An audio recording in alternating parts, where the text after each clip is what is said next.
அம்மா, குழந்தை நல்லா தூங்கிட்டு இருக்கா. நான் வரேன். சரிம்மா. நில்லு. ஆமா, யார் நீ?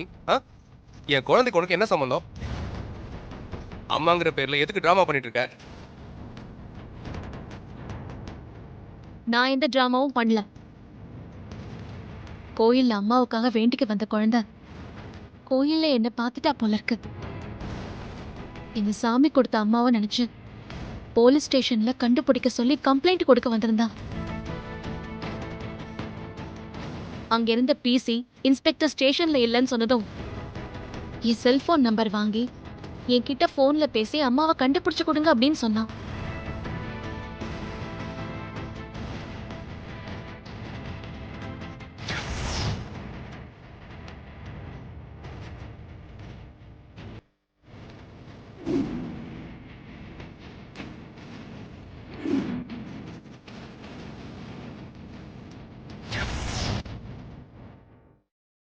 என்ன?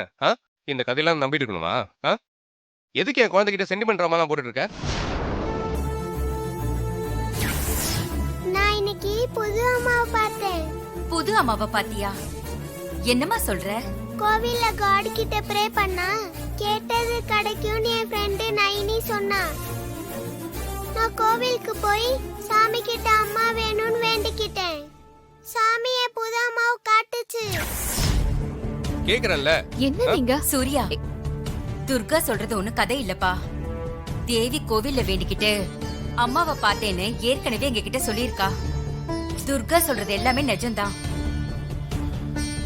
அப்படிலாம் எதுவும் இல்ல.